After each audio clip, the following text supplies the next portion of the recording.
And then I got all excited. I got in the car and I pulled to the willow end, and I told the people, I says, they were having breakfast, I just seen Ogopogo. And they says, what the heck you been drinking, eh? Line 4, go ahead, please. Hello, John. How are you? I'm not too bad. Good. Are you going to give me your name? No, I'm not. Okay. Tell me about I saw Ogopogo off of Clarson's about 4 years ago.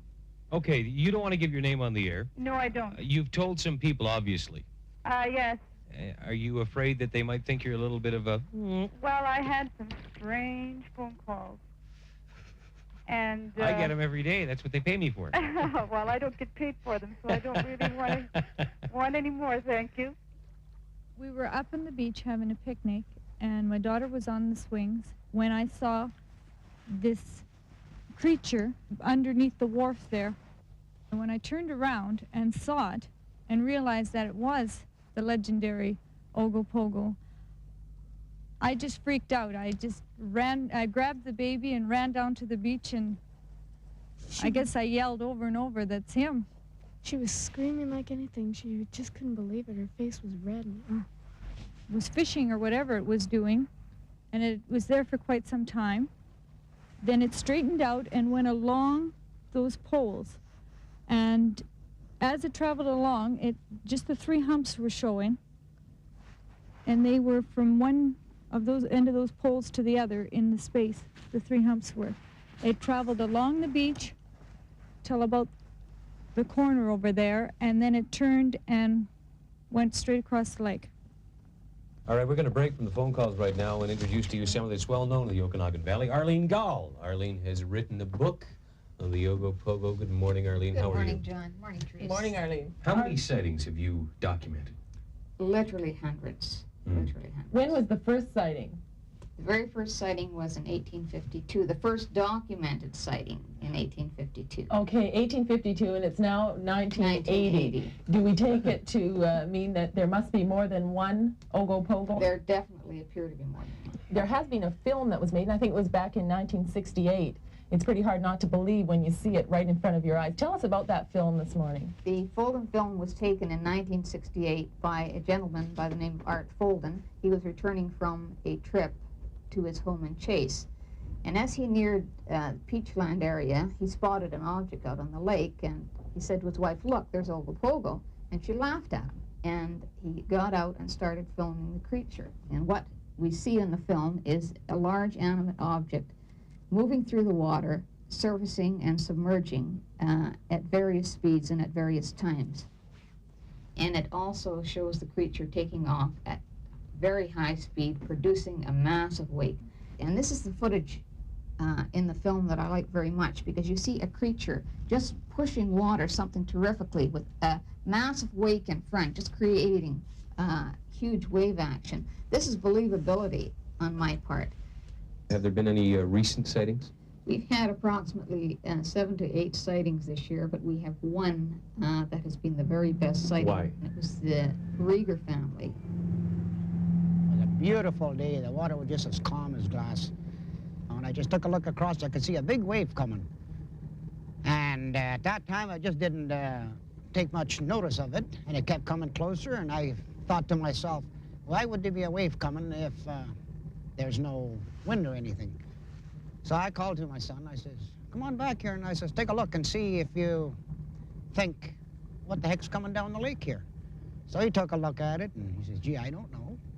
So we had his grandson. My grandson was along too. And he said, hey, Grandpa, he says, that's the Ogopogo. It would have ran right into us, but we had to weir the boat off alongside, and then we followed it alongside for about, maybe 15 to 20 minutes.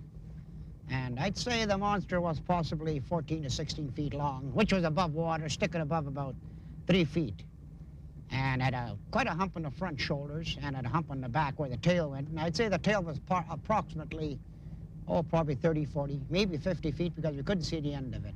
But he did have a long tail. He had 4 legs, and I'd say the monster weighed approximately maybe 30 ton. And his head in the front was moving from side to side. It seemed like like he was looking for fish or feeding or something like that, and he was stirring up a tremendous amount of water.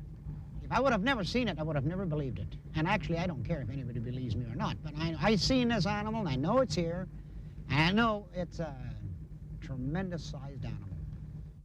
It was some sort of a, we call it a monster fish for lack of a better word, but it was approximately 30 to 35 feet in length, and its head was protruding out of the water, and you could see the flagell action of the tail and the waves going beyond it. And I took 2 pictures of it. Well, you said it was roughly similar to this. What was different? Similar to this. I couldn't see these fins on the side, okay, because they were, if that is the fish that I saw, or whatever, they were not within sight. I mean, I could only see the head and the neck and like the upper part of the body. This is Kent Hovind from Pensacola, Florida. I'm here in Canada at the 100 Huntley Street program. Several years ago, I think 1994, when I was here on the program, I brought my book from Dr. Roy Mackal on a living dinosaur, and Cal, who's sitting here beside me, Bombay, said, he said, well, I was in Africa and I saw something like that, a dinosaur. And I turned to this page, page 256 in Roy Mackal's book, and Cal, you said, hey, I saw one of those.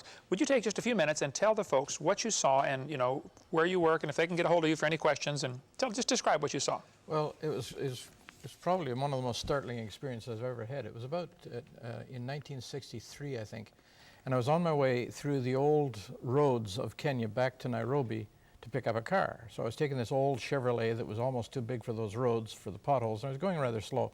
And it was a hilly country near a place called Muhoroni, and that's down in the Rift Valley, but a hilly part of the Rift Valley. As we came up over the brow of the hill, my wife was with me, and suddenly laying there in front of us, right across the road, 7, 8, 9 feet long, was what I thought at first was a crocodile. And I thought, no, it can't be a crocodile. This is a dry part of the country. And then as I looked at it, we slowed down and stopped the car, actually, and stood and sat there for 10 minutes looking at this.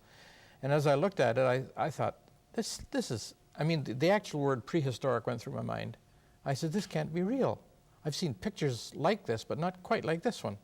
Anyway, from the tail right through to the back of its head were I don't know what you call them. Serrations, ridges. Ridges, like triangulars, perfect triangles, all the way from the tail to the head to the tail. And it was just laying squatted down on the road, seeming to sun. And so I looked at the thing for 10 minutes. I could shoot myself for not having my camera with me that day, right, but I wish I had. But there it was, and I had never seen anything like it, and nor before nor since. And I've asked people.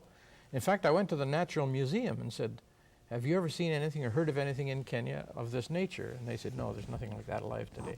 I said, I saw something. And I argued with them really rather intently for a while, and they said, well, it must have been a figment of your imagination. Well, my wife and I both saw it, and we asked for several years, we asked anybody if they'd ever seen anything like that. Nobody had, nor have I since. But there it was, laying on the road. After about 10 minutes, it stood up, not quite as high as this drawing, but it just kind of wandered off into a very dry part of the country, bushy a little bit, not much greenery. It was a dry time of the year, and it just took off. And Mary and I just kind of looked at each other in wonder, saying, what in the world is this thing? What color was it? It was kind of dusty gray. Okay. Could you see the eyes?